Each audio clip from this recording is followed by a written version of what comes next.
She was born under the flat, silent skies of Iowa, but Marjorie Cameron was never meant for such a world. Her destiny was stranger. Darker. Touched by fire and steeped in symbols. From her earliest memories, she saw what others could not. Ghostly white horses drifted past her bedroom window like phantoms from another world.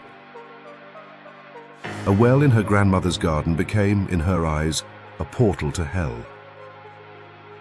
Her dreams were haunted, her nights disturbed by spectral whispers, and in the silence of small-town America, her spirit wandered far beyond. This is the story of Marjorie Cameron, visionary artist, wartime spy, occult priestess, and Babalon incarnate. 1. Childhood of Shadows. Born in 1922 in Belle Plaine, Iowa, to a family of Scottish-Irish descent, Marjorie Elizabeth Cameron grew up in a world of Depression-era hardship, religious rigidity, and small-town suffocation. But Cameron was different. From a young age, she had visions. The ghost of her dead aunt seemed to haunt her bedroom. She saw omens in the trees, spirits in the cemetery, and secret meanings in the patterns of leaves. She would draw compulsively, retreating into elaborate interior worlds that were part fairy tale, part nightmare. At 15, she became pregnant and was forced to undergo a secretive home abortion performed by her own mother.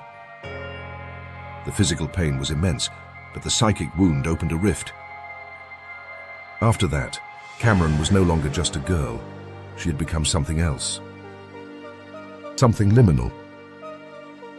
She began making nighttime pilgrimages to the Oak Hill Cemetery. There, under moonlight, she communed with death itself. 2. The War Machine and the Occult Bureaucracy.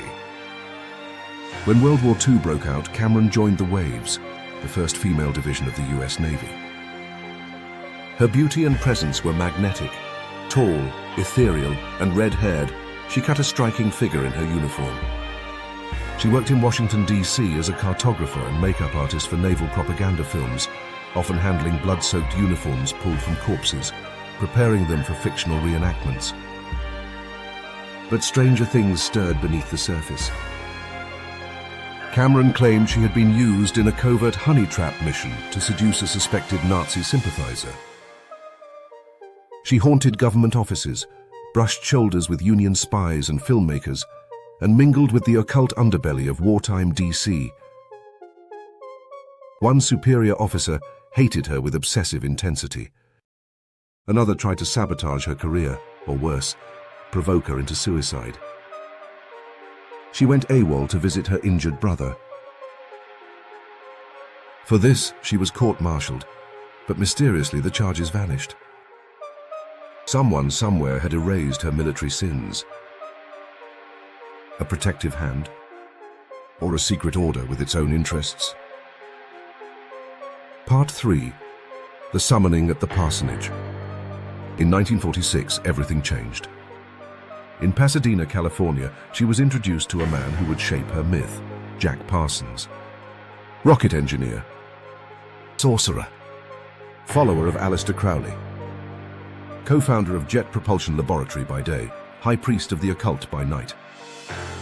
Parsons was in the middle of a ritual known as the Babalon Working, an attempt to summon an elemental goddess, a cosmic feminine force who would herald a new age.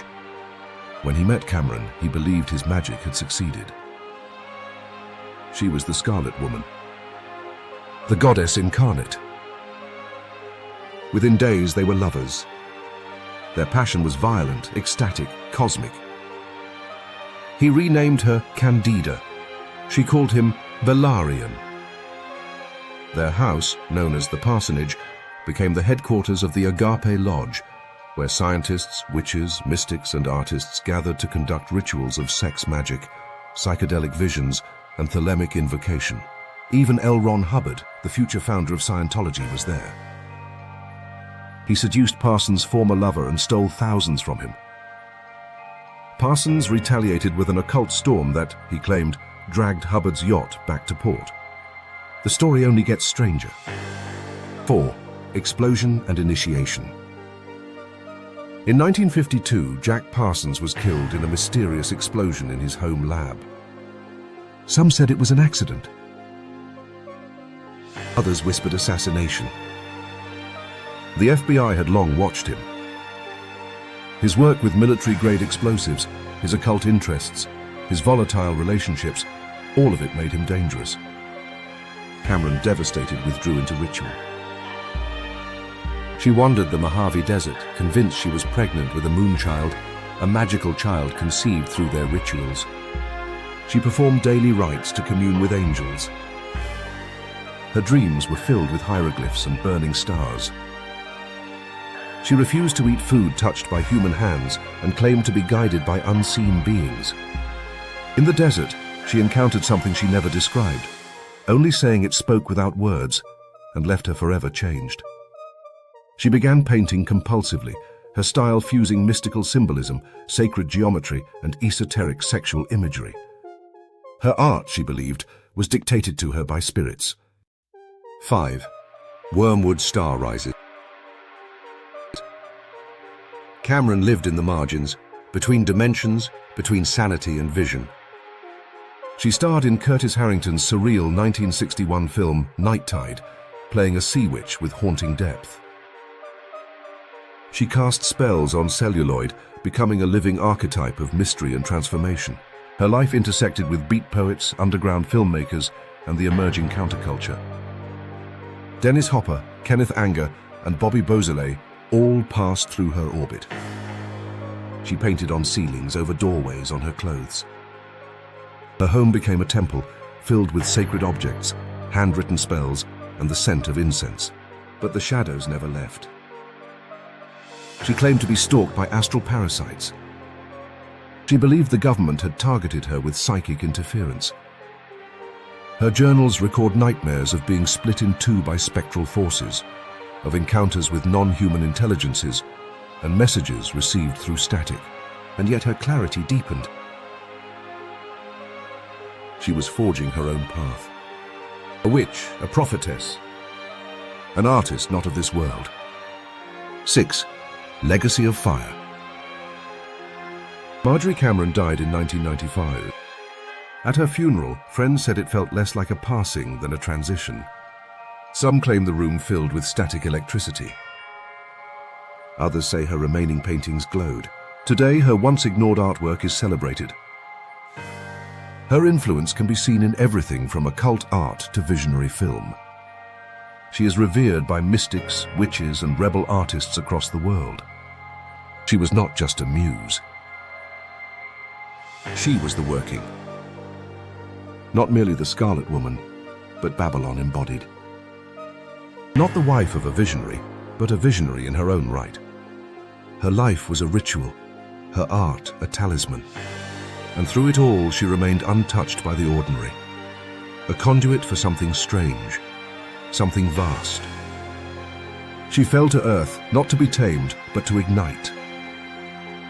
A scarlet flame, a Wormwood Star. A message encrypted in myth. If this story moved you, if Cameron's fire reached through the screen, like this video, if you believe art can be magic, subscribe to join us on the occult path through hidden history.